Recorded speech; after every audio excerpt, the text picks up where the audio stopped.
내가 제일 슬픈 거는 막 인생이 너무 힘들어갖고 고통스러워하는 교우들을 볼 때 너무너무 슬펐어요. 또 할머니, 할아버지들, 자녀한테 버림받는 할머니들 나한테 편지 보내고 뭐 자살을 하려고 그랬는데 그래도 신부님 강의 듣고, 근데 그 편지 내용들이 정말 내가 가슴이 애릴 정도로 슬플 때가 참 많았던 것 같아요. 나는 뭐 안 먹는 거 없어. 다 먹어 지금은. 근데 초등학교 때는 편식을 많이 했어. 그러니까 그 얘기는 내가 편식을 많이 했으니까 내가 병이 걸렸던 거죠. 또 뭐 45살에 위암 걸린 거는 또 아프다고 맨날 술 먹으니까 암 걸린 거지 남 탓이 아니더라고. 보니까 내가 인생을 이렇게 돌아보니까 많은 경우 이렇게 대화를 해보면은 아유 난 대통령 때문에 못 살겠다. 이놈의 대한민국에서 못 살겠다. 이놈의 사회가 왜 이러냐. 지질이나 우리 집은 왜 이렇게 이런 가난한 부모를 만났느냐.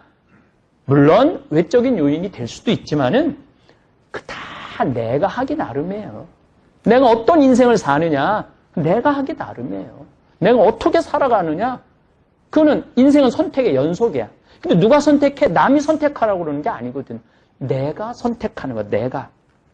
나이를 먹을수록 그 선택은 자신의 그 선택의 책임의 범위가 훨씬 커져요. 어렸을 때는 선택의 범위가 작지만은 나이를 먹을수록 내가 선택하는 건 책임이 더 커지는 거야. 그래서 난 가끔 뭐 한 70, 80 된 분들이 신부님 내 자식이 사업한다고 그래갖고 아파트 맡겨갖고 했는데 망해갖고 갈 데가 없어요. 신부님 저 신부님이랑 살고 싶어요. 그리고 오는 분들 볼 때 참 70 동안 가장 잘못된 선택을 한 거죠. 그러니까 인생을 잘못 살은 거죠. 그거는 누가 잘못 사는 거냐면 본인이 잘못 사는 거예요. 본인이. 그래갖고 어디 가서 울고불고 한다고 책임져 줄 사람은 내가 보기에는 없는 것 같아요. 그래서 유튜브 구독자님들도 제가 정말로 부탁하고 싶어요. 이제 자식들한테 그만 주세요. 그리고 love yourself. 자신을 사랑하세요. 자신한테 잘해주세요. 자신한테 정말 갈비 한 번 더 사주고 냉면 한 번 더 사주고 설악산 한 번 더 가고 온천 한 번 더 가고 기회가 된다면은 뭐 이스라엘 성지순례. 오늘도 황창현 신부님의 말씀을 통해 행복한 노후를 위한 해안을 얻어가시길 바랍니다. 황창현 신부님의 행복 특강 바로 시작하겠습니다. 우리 인생에 나중에 좋은 일하는 건 없어요. 나중에 여행 가는 건 없어요. 이걸 뭐 우리 라틴어로는 힙, 액, 눅쿠라고 그래. 여기, 지금. 영어로는 here and now. 여기, 지금이 제일 중요한 거야. 그러니까 오늘을 충실하게 살지 못하는 사람은 내일도 충실하게 살 수 없는 겁니다. 그래서 하루하루를 이제 2년 후는 우리 이제 마추픽추 갈 거거든요. 2년 후에는 이제 마추픽추 가고 리오데자네이로 하고 그 다음에 꾸리찌빠라고 환경 도시가 있어요. 우리 물론 이과수 폭포도 가죠. 이과수 폭포를 가면은 그 미션에서 그 마지막 신부님 그 떨어지는 장면, 그 폭포를 보면은 기가 막혀요. 그 이제 미션을 이제 또 봐야지, 보고 가야지. 그러면은 아 이게 정말 하느님이 얼마나 위대한 분인지 우리가 그냥 이 생각으로가 아니고, 그러니까 제가 늘 얘기하잖아요. 나는 기도 안 한다고. 기도할 시간이 없어. 깜짝깜짝 놀래기 바쁜데 언제 기도해. 네. 피카소는 노인에 대해서 이렇게 말합니다. 13살 때 나는 거장처럼 그림을 그려줄 수 있었다. 피카소는 워낙 그림을 잘 그렸기 때문에 13살 때 저 뒤에도 그림이 예쁜데 거장처럼 그릴 줄 알았대요. 13살 때. 하지만 아이처럼 그리는데 평생이 걸렸대. 나중에 아이처럼 저기 뉴욕의 피카소 전시회에 내가 한번 가봐서 그 작품을 정말로 봤는데 정말 이건 애가 그린 거예요. 어른이 그린 게 아니야. 그런데 그 안에 다 들어있어. 인생이. 너무너무 놀랐어요. 그 피카소 작품을 보면서. 사실 우리가 순수하고 단순해지는데 참 오랜 시간이 걸려요. 내가 우리 직원들하고도 얘기해보면 너무 복잡해. 막 관계도 복잡하고 생각도 복잡하고 삶도 복잡하고 내가 보기엔 그렇게까지 복잡하지 않아도 되는데 뭐가 그렇게 복잡한지. 피카소 이야기에 예수님의 이야기가 또 상통하는 이야기가 있어요. 너희가 어린아이처럼 되지 않으면 하늘나라를 볼 수 없다. 그러니까 우리가 마음이 깨끗해야 돼요. 복잡하면 안 돼. 깨끗하려고 그러면 내가 늘 하는 얘기지만 일단 욕심이 없어야 돼. 무슨 욕심이 있으면 이때부터 막 계산하고 진짜 복잡해져요. 그 다음에 미움이 없어야 돼. 욕심하고 미움만 없어도 여러분들은 굉장히 단순해질 수 있어요. 저는 이번 여행을 통해서 또 내가 얼마나 무식한지 또 한번 깨달았어요. 제가 미얀마 강의 가갖고 미얀마를 이렇게 여행을 하면서 내가 진짜 무식하구나. 그 미얀마의 문화를 보면서 그 레이크이라는 그 호수가 있는데 그 호수를 이렇게 보면서 그 불의 옥잠의 그 정화 능력을 눈으로 보면서 야, 내가 뭐 환경공학 하면서 이게 책으로 읽은 거랑 눈으로 보는 거랑은 너무너무 다르더라고. 그 다음에 미얀마 사람들은 여기 다 하얀 걸 칠하고 다녀, 얼굴에. 태양이 너무너무 강하니까 선크림이야. 그 나무에서 이렇게 갈아갖고. 근데 나는 그 영화에서 보면 막 인디안들이 이렇게 칠하게 저거 영화로 비주얼로 보여주려고 저러나 보다 그랬더니 아니 그게 비주얼로 보내는 게 아니고 실질적으로 그들의 그게 문화더라고요. 그러면서 내가 정말 모르는 게 너무 많구나. 특별히 이번에 서부에서 그 웅장한 그 캐년들을 돌아보면서 또 우리 가이드 장 다니엘 가이드 선생님이 그 지질학적으로 그 설명을 얼마나 열심히 했어요. 제가 그랜드 캐년 지금까지 한 5번 브라이어스 캐년 정말로 영어로 빈데어 던데어라고 그래. 나 다 가봤고 다 해봤거든. 그런데도 이번에 와서 또 너무너무 많은 걸 배웠어요. 그래서 이 사람이 죽을 때까지 배워야 되는 거를 이번에 아주 절실히 느꼈어요. 특별히 우리 노인들이 그 할리 데이비슨 그 오토바이, 그 다음에 또 오픈 스포츠카, 이게 젊은 사람들이 타는 게 아니라 전부 다 할아버지가 쫙 수염하고 그 청바지 탁 입고 이 전부 다 할아버지 할머니들이 하는 거지 젊은 사람들이 거의 없더라고.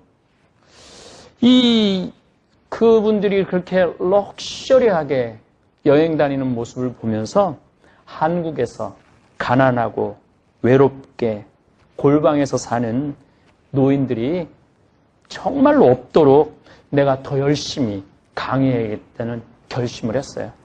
이제 대한민국 대학 보낼 필요 없어요.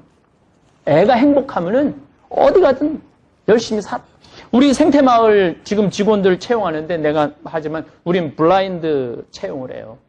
학교 나온 거 안 따지고 성적 안 따지고 아무것도 안 봐요. 그냥 자기 속에서만 봐요. 그런데 뽑았는데 얼마나 우리 좋은 대학 여기 나중에 그 전에 막 나는 어디 대학 나왔고 다 소용없더라고. 내가 이렇게 수많은 직원들 왔다 갔다 하면서 보니까 행복한 직원이 행복하게 일을 하더라고. 그러니까 어렸을 때 행복하게 자란 사람이 여기 와서도 행복하게 살고 어렸을 때 불행하게 자란 아이들은 여기서도 며칠 못 끼고 이 친구들하고 직원들하고 못 섞이고 이게 정말 대한민국이 정말로 이제 행복하려고 그러면 학원 없어야 돼요. 그 다음 대학 등록금 다 내줘야 돼. 애 나라고 120조인가 130조를 썼대요. 근데 한 15조, 20조면은 애들 등록금, 대학 등록금 다 대줄 수 있다는 거야. 그러면은 그거 쓰는 돈 대신 대학 등록금만 국가에서 다 내줘도 우리나라 부모님들 등록금 안 내고 그 돈 모아갖고 노인 때 할리 데이비슨 타고 여행 다니고 미국 여행 다니고 한국 여행 다니고 얼마나 할 수 있어요. 근데 그것 때문에 다 망가지는 거야 지금 대한민국이. 그래서 어제도 미국도 사실 그렇다고 그래요. 미국 내 그 등록금 때문에 부모들은 등록금을 안 대주지만 애들이 대출 받은 거, 그거 갚는다고 평생을 감옥에 사는 기분이 든다고, 평생을. 그래서, 제가 이제 잠비아에 만들고 싶은 세상은 공부의 세상이 아니에요. 경쟁의 세상이 아니에요. 그냥 열심히 노동하고 일하고 서로 나누고 행복하게 사는 그런 세상을 만들고 싶은 거예요. 또 동부에서는 미국의 독립전쟁, 남북전쟁, 또 이 나라 초대 대통령 워싱턴, 토마스 제퍼슨, 링컨, 또 내가 좋아하는 벤자민 플랭클린, 우리 조 가이드님 큐라고 그러는데 큐 가이드님 얘기를 들으면서 많은 감명과 영감을 받았어요. 링컨은 또 국회의사당을 보고 제퍼슨은 또 백악관을 보고 있고 그런 것들이 그러니까 이분들이 이 미국을 건국할 때 그냥 건국한 게 아니야. 정말 수많은 책을 읽고 특히 벤자민 플랭클린 같은 경우는 이론적인 바탕을 완전히 해준 사람이야. 이 나라는 모든 사람들이 평등한 나라고 모든 사람들이 자유롭게 기회를 얻을 수 있는 어느 누구나 그런 나라로 디자인을 한 거예요. 나라 자체를. 물론 중간에 인디안들 힘들게도 하고 또 그 남북 전쟁 때 어마어마한 사람들이 죽었죠. 남북 전쟁 때. 그러나 하여튼 지금 한 40년 정도 된 것 같아요. 미국 독립이 1776년 독립을 시작을 하고 1783년에 완전히 영국으로부터 독립을 했으니까 200년이 이제 240년이 넘었죠. 그런데 이 미국이라는 나라가 이렇게 단단하게 지금까지 이어올 수 있는 것은 바로 이 건국의 이 아버지들이 만드는 거죠. 저는 물론 제가 나름대로 곧 토요 특강에 일본의 이해에 대한 건 앞으로 3회 내지 4회만 더 하고 이제 미국에 대한 이해를 강의를 할 거예요. 제가 첫 번째로는 중국에 대한 이해를 강의를 했고 이번에는 일본에 대한 이해를 지금 11강 한 15강까지 하고 끝낼 거예요. 그리고 이제 미국에 대한 이해를 해야 돼요. 왜냐하면 우리가 미국과 일본과 중국, 러시아를 이해하지 않으면 우리가 살아날 수가 없어요. 제가 말씀드렸지만은 일본에 대한 이해 강의하면서 이번에는 내가 해볼 만하다고 그랬잖아요. 우리가 1910년에 나라 뺏길 때는 정말로 제대로 된 전쟁 한번 못 해보고 이 나라를 뺏겼어. 근데 이번에 일본이 전쟁을 걸어왔는데 이번에는 만만치 않아요. 일본은 이제 지는 해야 무슨 우길기 이 말도 안 되는 얘기. 이제 일본은 지는 해예요. 지는 해. 그 마지막 그야말로 막말을 한다면 발악을 하고 있는 거예요. 지금 우리 대한민국 국민들이 정말 정신만 똑바로 차린다면 충분히 이 어려움을 좀 해결할 수 있다고 생각해요. 내가 그 자료를 좀 조사를 했는데 내가 이스라엘 성지순례 갈 때마다 너무 놀라운 건 대한민국 차가 너무너무 많은 거야. 근데 이스라엘의 그 차 점유율 1위가 대한민국 현대하고 기아예요. 1위가 현대, 3위가 기아예요. 그러면은 독일 차는 이스라엘 사람들이 몇 퍼센트를 사느냐? 1%밖에 안 사요. 독일 사람들이. 독일 사람 차를. 왜 이스라엘 사람들이 독일 차를 1%밖에 안 사냐면 우리 600만 명의 우리 유대인을 학살한 사람들이라 이거야. 그러니까 독일 차 자체도 안 사겠다. 아무리 좋더라도. 독일 차 안 사고 우리하고 똑같은 아픔을 겪었던 한국 차 산다는 거예요. 그래서 이번에 이스라엘하고 우리하고 FTA 체결했잖아요. 이게 저변에 그런 것들이 다 깔려 있는 거야. 근데 우리 대한민국 국민들이 지금 일본 차 막 사고, 일본 물건 사고, 일본 맥주 마시고, 일본 여행 가면은 이번엔 그러면 안 돼요. 이번엔 정말로 정신 똑바로 차야 돼. 온 국민들이. 근데 옛날에는 국민들이 지금 나라가 팔린 건지 안 팔린 건지 5명이 사인을 했대고 고정은 안 했다고 그러고 그리고 자살한 사람도 없어 나라. 그래갖고 우리 황현이라는 분이 한 분이 자결을 한 거예요. 그다음 이준 열사가 하고 그리고는 안 죽어서 나라가 뺏겼는데도 전쟁도 안 하고 그래서 우리가 36년 동안 그 수많은 우리 이 조상님들이 끌려가서 죽음을 당한 거죠. 어쨌거나 하여튼 제가 이번에 이 미국 여행을 하면서 더 많이 공부해야 되겠구나. 이 여행을 다니면 다닐수록 내가 깨닫는 게 뭐냐면 내가 무식하다는 거예요. 내가 무식하다는 거예요. 더 많이 배워야 된다는 사실. 이번에도 또 아주 기가 막힌 거를 배웠어요. 루이비통이 난 그게 무슨 똥인 줄 알았더니 루이 왕을 위하여라는 뜻이라는 거예요. 루이 왕을 위하여, 루이 빗똥이.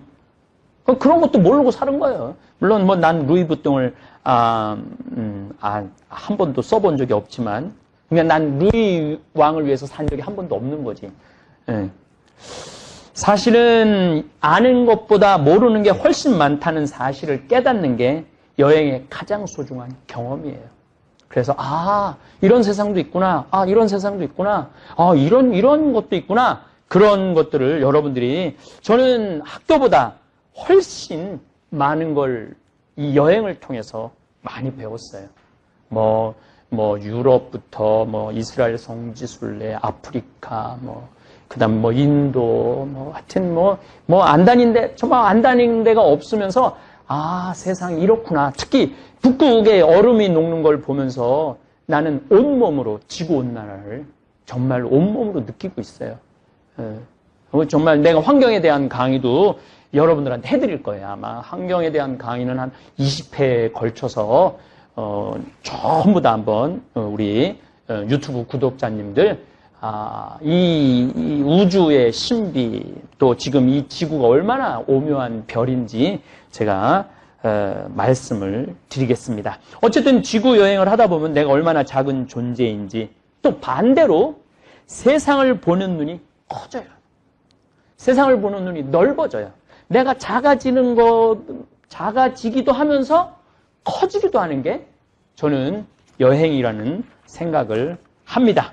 그래서 우리 직원들이 여행을 통해서 감동받고 여행을 통해서 많은 걸 배우고 또 내가 무식하다는 또 정말 이 지구라는 이 어마어마한 별에서 내가 살고 있다는 거 얼마나 큰 은총인지 그런 걸 좀 깨달았으면 좋겠어요. 그리고 저는 서부부터 동부까지 이렇게 여행을 하면서 제 1살서부터 55년의 인생을 이렇게 돌아봤어요. 그야말로 희, 노, 에, 락이 다 있었더라고. 정말로 나는 기쁘게 산 사람 중에 하나예요. 정말 기쁘게 산 사람 중에 하나예요. 또 화도 많이 났었죠. 젊었을 때는. 지금도 저 젊은 편이지만은 이 신학생 때 또 보좌 신부 때 또 우리 김 신부님도 그런 걸 경험했지만은 젊은 신부 때 교회의 어떤 복음 정신과 맞지 않는 교회 모습을 볼 때 분노했어요. 지금 생각해보면 의노가 아니었어. 그냥 분노였죠, 분노. 예. 근데 그거를 내가 이렇게 받아들이고 이해하는데 참 시간이 많이 걸렸던 것 같아요. 또 슬픈 거는 정말로 슬펐던 적도 많았던 것 같아요. 그리고 이제 내가 제일 슬픈 거는 인생이 너무 힘들어갖고 고통스러워하는 교우들을 볼 때 너무너무 슬펐어요. 또 할머니, 할아버지들, 자녀한테 버림받는 할머니들 나한테 편지 보내고 자살을 하려고 그랬는데 그래도 신부님 강의 듣고 근데 그 편지 내용들이 정말 내가 가슴이 애릴 정도로 슬플 때가 참 많았던 것 같아요. 그리고 즐겁고 다 해본 것 같아. 근데 희, 노, 에, 락을 가만히 보니까 내가 기쁘고 화나고 슬프고 즐거운 것이 남 탓이 아니더라고요. 내가 이렇게 인생을 돌아봐서 원인이 다 나한테 있었어. 즐거울 때도 나 때문에 즐거웠고 화가 날 때도 나 때문에 화가 났고 슬플 때도 나 때문에 슬펐던 것 같아. 그들이 슬펐던 게 아니라 어떻게 나 자신의 인생을 돌아보면서 내가 거기에 이렇게 겹쳐서 이렇게 페이드 아웃이라고 그럴까? 이렇게 같이 이렇게 사라지는 그런 기분이 들었던 것 같아요. 사고, 팔고라고 생로병사 태어나고 내가 태어나고 싶어서 태어난 게 아니잖아요. 어떻게 다 보니까 이 세상에 태어났고, 우리 어머니와 아버지 어떻게 보다 만났잖아. 그래서, 자녀한테, 이놈의 새끼인지 정말 왜 이렇게 나한테 속색여? 부모들은 그러면 안 돼요. 언제 놔달라고 그랬어? 자기네들이 좋아서 놔놓고 자식 힘들다고 그러는 건 그건 말이 안 되는 얘기예요. 자기가 낳았으면 어떻게 해야 돼? 책임을 져야 돼. 자기가 낳았으면은. 낳지 않았으면 책임을 안 져도 되지만 우리처럼 자기가 낳았으면 책임을 져야지. 그럼 어쨌든 내가 내 뜻에 원하지 않고 왔어요. 그리고 이제 늙어가는 거가 좀 느껴져요. 머리도 자꾸 빠지고 눈도 잘 안 보이고. 어제도 이렇게 공연 보는데 어제는 티켓을 좀 늦게 끊어가고 아니 자스민이 얼굴이 안 보이는 거야. 이게 이쁜 거 같은데 보니까 한편으로는 편하기도 하더라고. 얼굴이 안 보이니까 그냥 지금도 잘 안 보여 사실은. 지금도 아주 늙는 거는 불편한 것도 있는데 편한 것도 있는 것 같아. 안 보이니까 안 보는 것도 많은 것 같아요. 그 다음에 병드는 거. 제가 이 관절염 중학교 1학년 때 걸렸는데 지금 이렇게 생각해 보면은 내가 초등학교 때 편식을 참 많이 했어요. 지금은 안 먹는 거 없이 다 먹지. 난 송충이도 잠비아 수녀님들이 송충이 이렇게 튀겨준 것도 내가 먹으니까 나는 안 먹는 거 없어. 다 먹어 지금은. 근데 초등학교 때는 편식을 많이 했어. 그러니까 그 얘기는 내가 편식을 많이 했으니까 내가 병이 걸렸던 거죠.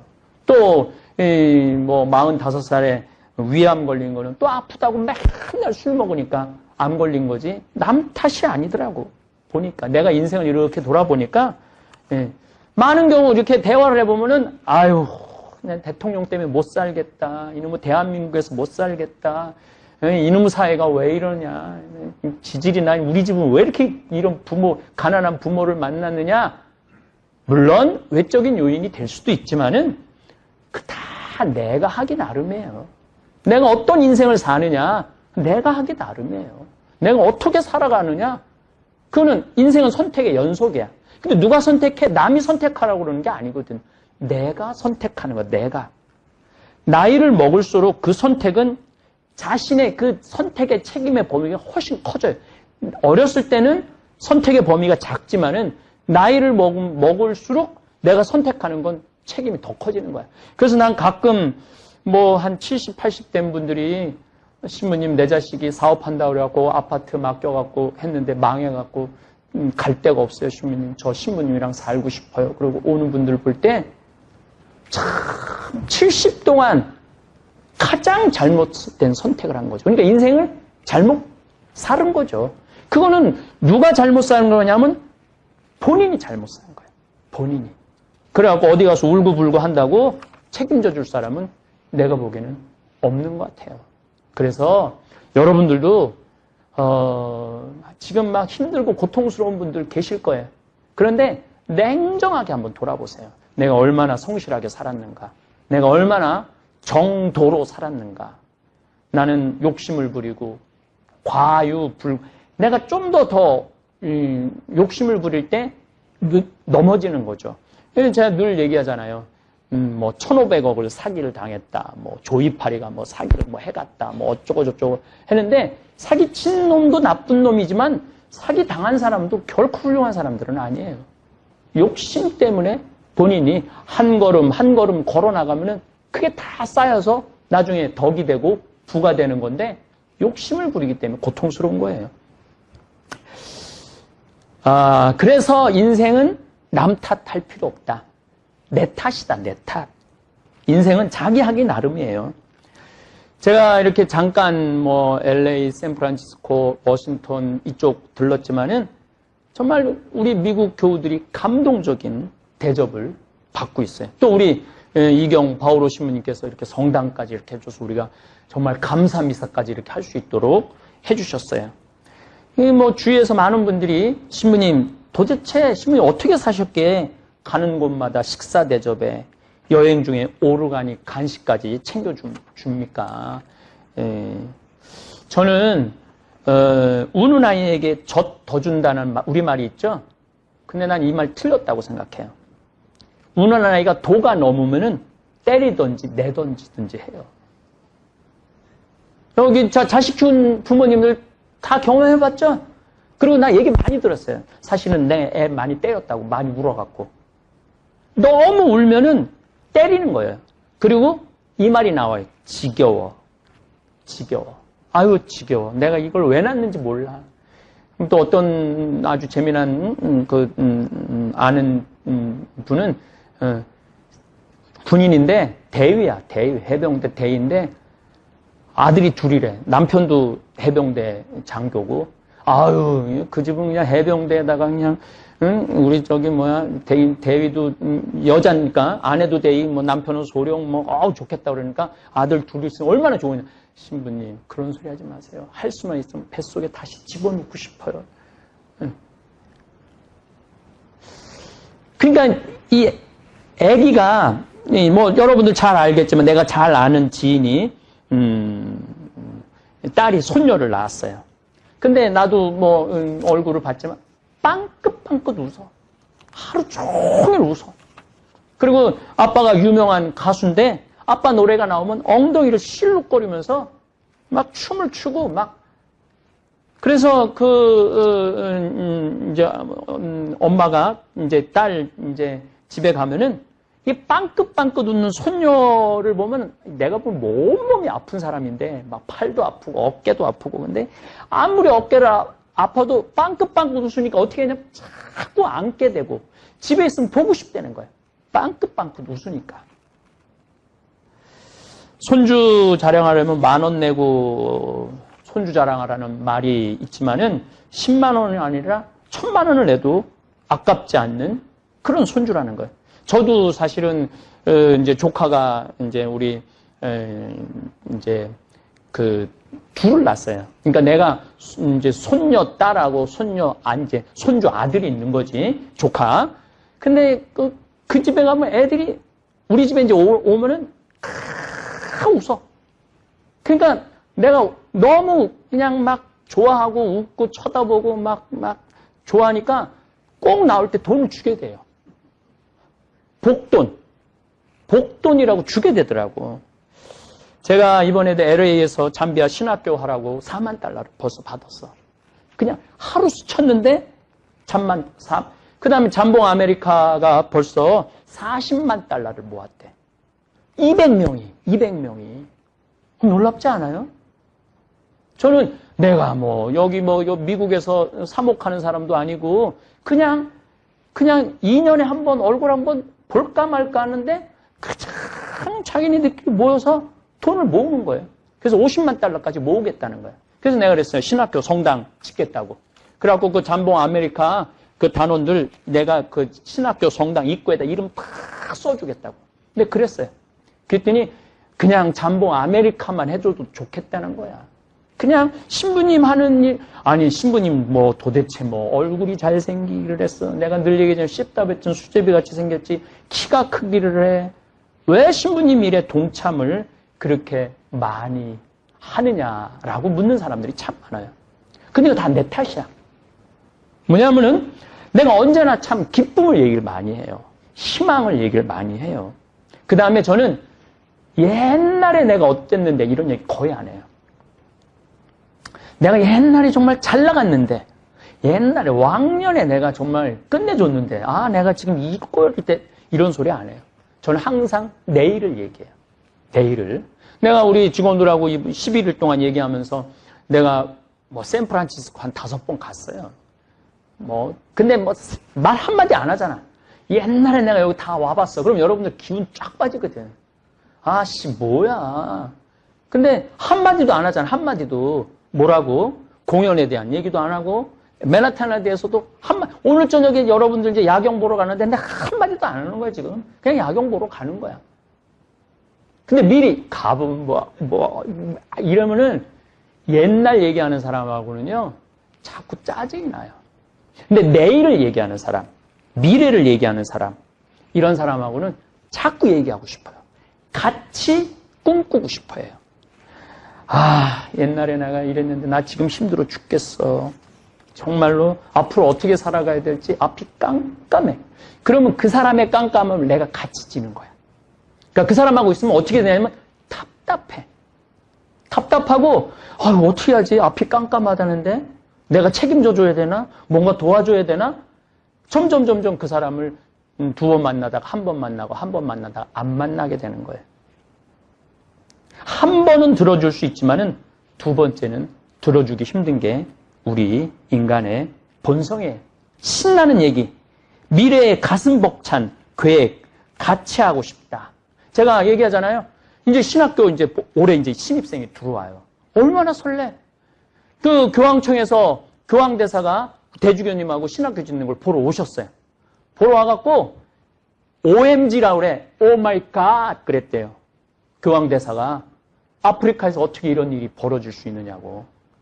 이 한국 신부님 이거 하는 거냐고. 교황대사가 너무너무 놀랬대. 이 신부님 이거 여기 끝까지 이거 져줄 수 있느냐고. 교황대사면은 대주교거든요. 근데 그 대주교가 와갖고 너무너무 놀래고 갔다는 거예요. 그래서 아마 내년에 이제 우리 주교님, 우리 수원교구 본주교님이 축성하러 가시겠다고 그랬을 때 그 교황대사하고 대주교, 대통령도 아마 올 거예요. 얼마나 신나.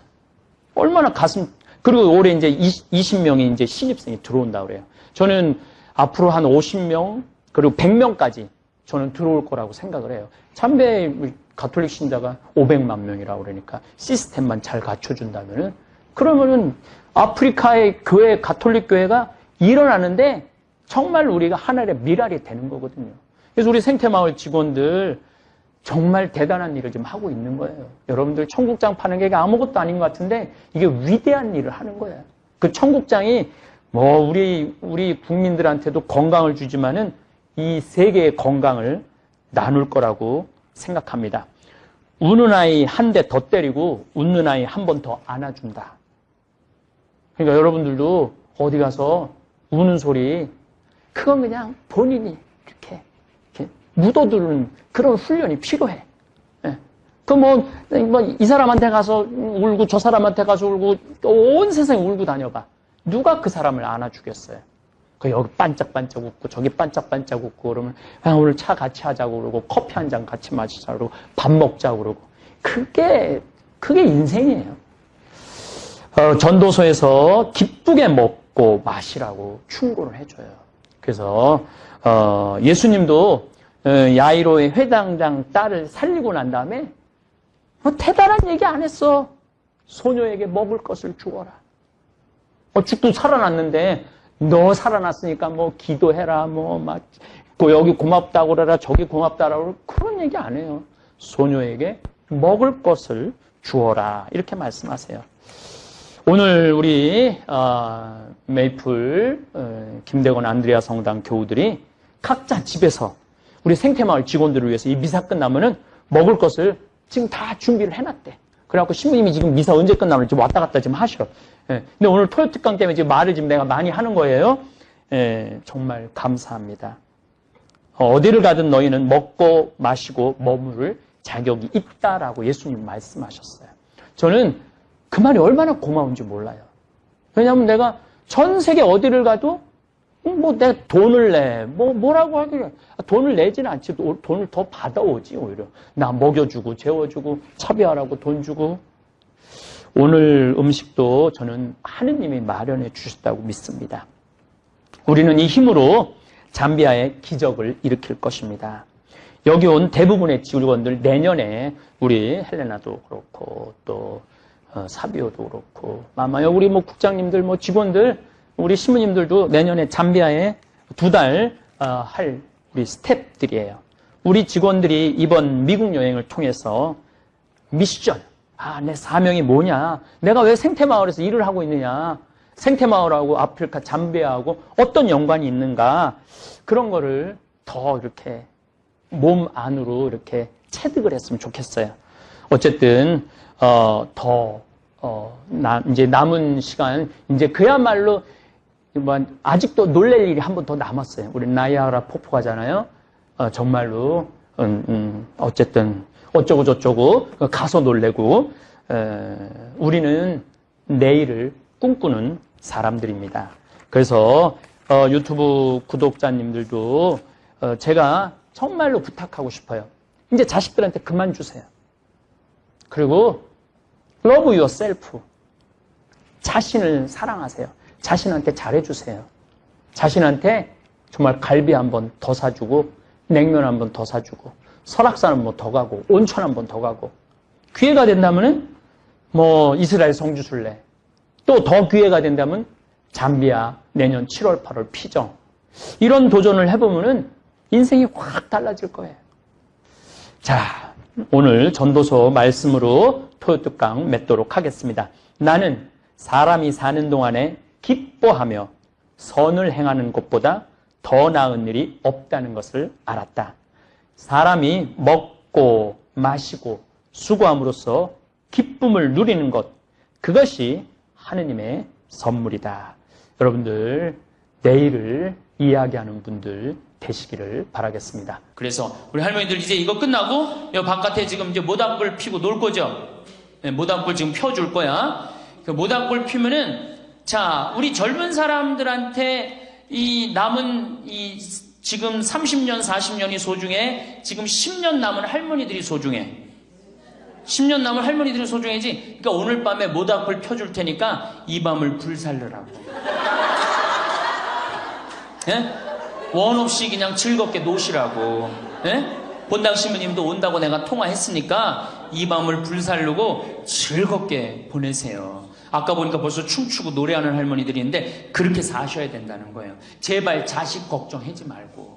자식 걱정한들 해결해 줄 수도 없고 자식의 마음에 담지도 않아. 근심 걱정 다 털어버리고 어떻게? 모닥불 펴놓고 이 밤을 불살르시기 바랍니다. 어떤 할머니는 비산동에 있었던 그 할머니는 아마 돌아가셨을 거야. 굉장히 나이 먹은 할머니인데 고해소에 들어오면요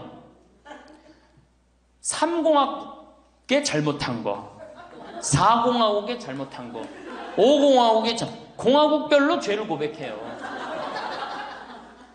그런데 이 할머니는 죄의 본질은 뭐야? 이렇게 힘들게 내가 살아왔는데 내가 자식 하나를 키웠는데 이 자식이 너무너무 속을 썩여갖고 지난주에 너무 속상해갖고 줄미살 빠진 거야.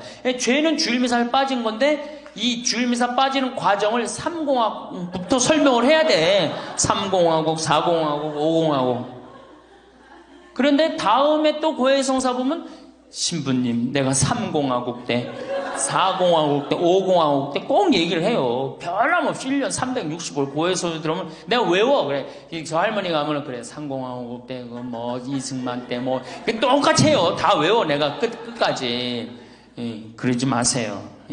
공치사하지 말라는 거야. 내가 옛날에 너희들을 어떻게 키웠는데 애들은 뭘로 들어? 그 잔소리로 들리는 거야. 잔소리로.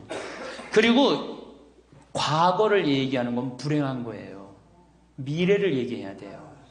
미국에 할머니 한 분이 99살에 대학을 들어갔어요. 경영학과를 들어갔어요. 102살에 졸업한대요. 네 할머니 꿈이 뭔지 알아요? 102살에 졸업해갖고 취직해갖고 그거 버는 돈으로 아프리카의 어려운 애들 도와주는 게 꿈이야. 이 할머니는 99이라도 나가보기에는 할머니 아니에요. 대학생이지. 나이는 숫자에 불과한 거예요. 나이는. 네. 참면서님, 제가 2번 강의를 했더니 할머니 한 분이 저한테 기가 막힌 시를 하나 저한테 주셨어요. 그래서 이거 읽으면서 시작하면 좋을 것 같아요. 제목은 허무입니다. 허무. 부생 모육 그 내가 태산보다 높고 큰데 청춘 남녀 많다지만 효자 효부 안 보이네. 시집가는 새색시가 시부모를 마다하고 장가가는 아들들은 살림나기 바쁘도다. 그러니까 아들 키워도 소용없다니까. 그냥 여우 같은 마누라 그냥 쫓아나가기 바쁘다 이거죠. 제 자식이 장난치면 싱글벙글 웃으면서 부모님이 훈계하면 듣기 싫은 표정이네. 시끄러운 아이 소리 잘한다고 손뼉치며 부모님의 회심 소리 듣기 싫어 빈정대네. 제 자식이 오줌똥은 맨손으로 주무르나 부모님의 기침갈에 불결하여 밥 못 먹네. 과자 봉지 들고 와서 아이 손에 쥐어주고 부모 위에 고기 한 근 사올 줄을 모르도다. 애완동물 병이 나면 가축병원 달려가고 늙은 부모 병이 나면 그러려니 태어나고 10자식을 키운 부모 하나같이 키웠건만 10자식은 한 부모를 귀찮스레 여겨지네. 그래서 여기저기 다니면서 길에서 죽는다며요. 아들 많이 키우면은 그냥 이 집에 쫓겨가고 저 집에 쫓겨가고 가다가 자식 위에 쓰는 돈은 아낌없이 쓰건만은 부모 위에 쓰는 돈은 하나 둘씩 따져보네. 자식들의 손을 잡고 외식함도 작건만은 늙은 부모 위해서는 외출 한번 못하도다. 좋은 것 같아요. 아주 요즘 우리 할머니들이 받는 서름을 기가 막히게 표현한 것 같아요. 예. 이런 거 듣고 고개만 끄덕일 게 아니라 실질적으로 그렇게 살아란 말이에요. 이런 자식들을 위해서 뭘 재산을 물려준다고 돈 안 쓰고 깔고 앉아갖고 그냥 참 쥐고 있어요. 내일 어떻게? 은행 당장에 가갖고 어떻게? 은행에다 잡혀갖고 대출 받아서 다 쓰다 죽으세요. 다 쓰다가. 자, 이제 노인 학대를 아까 못하던 얘기 좀 하겠습니다. 노인 학대를 보면 정서적으로 41%가 정서적으로 노인을 무시하는 거예요. 늙었다고, 모른다고, 무식하다고. 엄마가 뭘 알아? 가만히 아무것도 하지 말고 가만히 있어. 근데 또 이 늙으면 아무것도 하지 말라고 가만히 있으라고 그러면 더 해요. 굳이 걸레 삶지 말라고 그래도 굳이 걸레 삶는다고 통에다가 넣고 또 까먹고 또 그냥 완전히 다 태워먹고. 그러니까 구박을 받는 거지. 왜 하지 말라는 짓을 골라세요. 그거 하는 시간 있으면 어떻게? 나가서 놀아. 밥 한다고 그냥 또 쌀 씻어 얹어갖고 다 태우고 그러지 마시고. 자, 그 다음에 학대가 41%, 방임이 24%예요. 방임. 밥을 먹거나 말거나 방 청소를 해주지도 않고. 제가 봉송체 나가보면 당뇨병 걸린 할머니들 옷을 얼마나 안 입혔는지 냄새가요, 표현할 수 없는 냄새가 나요. 당뇨병 걸린 할머니들, 이 풍 걸려갖고 이렇게 누워있는 할머니들 집에 가보면은요, 냄새가 아주 묘한 냄새가 나요. 오줌 냄새, 똥 냄새, 군 냄새 막. 그래갖고 그냥 또 봉송체를 가보면은 다 자식 며느리 다 돈 벌러 가고 다 학교 가고 할머니만 혼자 있는 경우도 많아요. 그러니까 그냥 거기서 그냥 이불 속에서 그냥 있는 거예요. 참 그런 거 보면 참 마음이 안타깝죠. 이게 뭐 80, 90된 어머니한테 용돈 드린다는 것은 말할 것도 없어요. 말할 것도 없어요. 전 가끔 이 술이 들어오면은 아버지한테 드려요. 그럼 아버지가 양로원에 노인정에 가고 친구들이랑 먹고 아주 근사하게 고기도 제가 사다 드려요. 고기도 노인정에 친구들이랑 구워 먹으라고. 사실은 제가 아주 강조하는 거지만 여러분들은 자식들보다 누가 더 중요해요? 친구가 훨씬 중요해요. 전신 같이 먹어주고 화투 같이 쳐주고 같이 한탄 신세, 자기 신세 한탄 같이 들어주는 건 누구밖에 없어? 친구가 더 중요한 거야. 그러니까 손자들 용돈 줄 생각하고 그냥 꼬깃꼬깃 모아두지 말고 그 돈 꺼내갖고 어떻게? 친구랑 같이 칼국수 사 먹고 냉면 사 먹으란 말이에요. 제일 중요한 거예요. 이 노년의 유대라는 거는 노년의 유대 관계. 내가 집에서 돈 쓰기 싫어갖고 사실 돈 쓰기 싫어갖고 안 나가는 할머니들도 많아요. 돈 아까워서. 그래갖고 그냥 집안에 가만히 있잖아요. 그 할머니는 완전히 고립되는 거예요. 내가 친구를 만나고 같이 걱정도 해주고 아픈 친구에서 기도도 해주고 또 아픈 친구 손잡고 평창에도 같이 와주고 이게 살아가면서 치매 안 걸릴 수 있는 굉장히 중요한 길 중에 하나예요. 난 안 주고 안 받는다. 난 늙었으니까 안 주고 안 받는다. 그런 생각 하지 마시라는 얘기입니다. 세 번째는 이 할머니들이 어떻게 구박을 받냐? 구타야, 구타. 구타가 20%예요, 20%. 때리는 거예요, 때리는 거. 늙은 엄마, 늙은 아버지 때리는 거 말 안 들으면은 정말로 때리는 경우 참 많아요. 정말 기가 막힌 일이 지금 벌어지고 있는 거예요. 근데 이 기가 막힌 일이 왜 벌어져? 이유는 딱 한 가지야. 안 죽어서 벌어지는 거, 안 죽어서. 40살에 죽고, 50살에 죽고, 60살에 죽으면은 이런 구박 받아요, 안 받아요? 이게 70도 살고 80도 살고 90도 사니 이게 자식들이 지치는 거예요. 그러니까 자식들이 나를 좀 무시해도 섭섭해할 게 없어요. 이제 이렇게 이 보너스 인생 요거는 누가 책임져야 돼? 내가 책임져야 돼요. 내가 똑똑해져야 된다는 얘기야. 그래서 정규 학교를 만들어야 돼요. 60 넘어갖고 64살까지 학교 다니게 해갖고 이거 졸업한 사람만 100살까지 살게 해줘야 돼. 이거 졸업 안 하면은 뭐 어디로 보내든지 해야지 이게 그냥 바보같이 살면서 자식들도 원수되고 본인들도 고통스럽고 그냥 마지막 인생을 그렇게 미움, 원망, 저주 속에서 살다가 죽으면 천당 갈 것 같아요? 못 갈 것 같아요? 행복한 상태에서 죽어야지 천당 가요. 요한 바오로 2세 교황님은 난 천당 100번 가고도 남은 분이라고 생각해. 왜? 죽으면서 뭐라고 그랬어요? 나는 행복했다. 니네들도 행복해라. 그러고 가셨잖아. 그러니 천당 가시죠. 그러니까 우리 할머니들 지금 중요한 건 웰빙 그러는데 누구 웰빙이 제일 중요해? 할머니, 할아버지도 웰빙이 제일 중요한 거야. 나머지 20%는 어떻게 하느냐? 네 번째 노인 구박은 늙은 부부가 서로 구박하는 거야. 늙은 부부가 서로 죽으라고. 나가 죽으라고. 너 그러려면 나가 죽으라고. 늙은 부부가. 처음 시집 올 때 다소 못했던 마누라가 나이를 먹으면 먹을수록 거칠어지죠. 그렇죠? 얌전해지긴 뭐가 얌전해? 지금 우리 할머니들, 할아버지들한테 얌전해? 안 얌전해요? 막 소리 지르고 그러잖아요. 오히려 누가 얌전해? 할아버지들이 얌전해져. 늙으면 이상하게. 그러니까 할아버지들이 여성스럽고 할머니들이 남성스러워져요. 그냥 어떤 할아버지가 이제 나이를 먹으면 먹을수록 이 기가 죽어갖고 할머니가 말을 안 듣는 거야. 저녁을 먹으려고 그러는데 안방에서 마누라 오늘 저녁 뭐 했어? 국은 못 끓였어? 근데 아무 대답이 없는 거. 부엌에서 딸그락 소리는 들리는데. 그래갖고 이제 안 그래도 이제 할머니가 자기를 무시하는 것 같아서 막 화가 나는데 대답을 안 하니까 날 진짜 무시하는 것 같잖아. 그래갖고 이제 거실에 나가고 또 얘기했어요.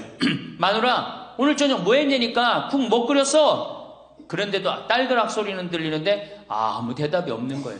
그래갖고 이제 너무 열받아갖고 부엌에 가갖고 이제 소리를 지르는 거야. 아니, 오늘 저녁 뭐 했는데 왜 무시하느냐고? 왜 대답을 안 하느냐고? 그랬더니 할머니 하시는 말씀이 내가 콩나물국이라고 3번이나 대답했는데 왜 이렇게 자꾸 떠드느냐고. 그러니까 할아버지 자기 귀 먹은 건 생각 안 하고 뭐만 생각나는 거예요? 할머니가 대답 안 했다는 것만 섭섭한 거야. 늙으면 그러니까 자꾸 자기 자신은 모르고 뭐만 생각해? 섭섭한 것만 생각하는 거, 섭섭한 것만. 이게 서로 이해하고 감싸줘도 전차를 판국인데, 이게 서로 구박하면 되겠어요. 이제는 누구밖에 없어? 할머니, 할아버지, 할아버지들밖에 없어요. 이제 만약에 돌아가시면 어떻게 돼요? 고아되는 거예요. 고아되는 거. 할아버지들 돌아가시면 우리 할머니들 뭐 돼? 고아되는 거예요. 작년에 여기 할아버지, 여기 고아할머니 몇 분 계신가 보다. 작년에 할아버지 한 분이 81살 되신 할아버지예요. 오셔갖고 그러는 거예요. 두부도 만들어 먹고 여기 또 5월, 6월달 경치가 너무 좋잖아요. 찰떡도 만들어 놓고. 근데 할아버지가 신부님 이렇게 좋은데 나 혼자 오니까 별로 안 좋아요. 우리 마누라하고 나하고 부부 금실이 너무 좋았는데 작년에 마누라가 죽었다는 거예요. 그런데 더 여기 오니까 더 쓸쓸해야 되는 거야. 이 좋은 거 같이 봤으면 얼마나 좋을까. 이 앞에 강 바라보고 탁 저녁에 모닥불 펴놓고 놀고 아까 두부 만들어갖고 막걸리 한잔하고 이 좋은 걸 같이 했으면 얼마나 좋았겠느냐 이거예요.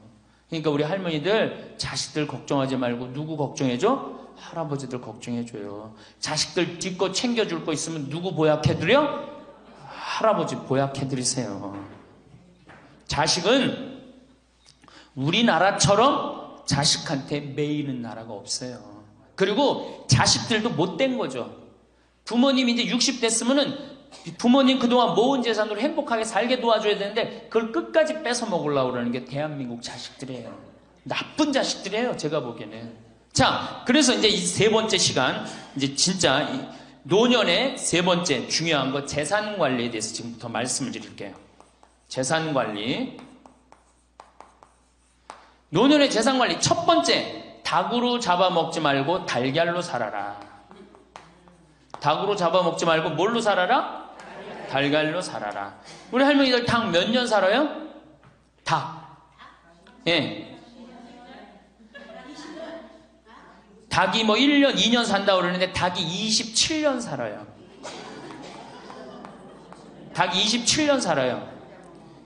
안 잡아먹으면 안 죽어요. 우리가 잡아먹어서 빨리 죽는 거지 안 잡아먹으면 안 죽어요. 그럼 내가 키운 닭이 지금 7년 키운 닭이 있는데 300알 정도 나요. 300알 정도. 아주 더울 때, 아주 추울 때 빼고는 다 나요. 그러면 우리 할머니들 닭 잡아먹으면 어때 그날? 어때 그날? 좋잖아요. 닭다리도 뜯어먹고 국물도 먹고 그 배 갈라갖고 찹쌀도 넣고 그냥 거기서 찹쌀도 먹고 다음날 있어요 없어요? 아무것도 없죠? 달걀은 계란 후라이도 해먹고 계란찜도 해먹고 달걀찜도 해먹고 그 다음에 생달걀 먹기도 하고 그 다음 뿅아리도 까고 굉장히 좋죠? 근데 늙어서 대부분이 뭘로 잡아먹어요? 재산을? 닭으로 잡아먹는 거예요. 어떻게 잡아먹어? 어머니 아버지 제가 이번에 좀 사업을 좀 하고 싶은데 가게를 내고 싶은데 어머니 이거 좀 도와주시면은 제가 어머니 아버지 집에서 잘 모실 테니까 어머니 지금 살고 있는 집 팔고 우리랑 합쳐서 삽시다. 내가 가게 낼 테니까. 할머니들이 내가 살면 얼마나 사나? 자식이 사업하겠다는데 내가 무슨 영화를 볼래나? 살면은 얼마나 사나? 몇 년 더 살아? 30년 더 살아요. 70부터 30년이 소중한데 이걸 다 까먹고 자식 해줘야 되겠다. 그리고 집 팔고 아들 집으로 들어가는 날 그날부터 할머니들은 뭐가 되는 거냐? 천덕꾸러기 되는 거예요. 천덕꾸러기 되는 거예요. 그 다음에 눈칫밥 먹는 거예요. 내 재산 주고 내가 이 집에 다 키운 자식인데도 70, 80대면 어떻게 돼? 눈칫밥 먹고 천덕꾸러기 되는 거야. 그러니까 절대 닭으로 잡아먹으면 안 돼요. 내가 잘 아는 양반이 정년퇴직을 하고 6억을 모았어요. 6억을. 근데 아들이 가게를 하고 싶다는 거야. 가게도 그냥 서울에서 얻어야 되고. 그래갖고 내가 아버지 잘 모실 테니까 그거 좀 돈을 좀 나한테 투자를 해달라고. 그래갖고 이분이 그랬대. 내가 이제 은퇴도 했고 자식한테 기대서 살아요. 은퇴하고 자식한테 기대고 산다는 생각 절대 하지 마세요.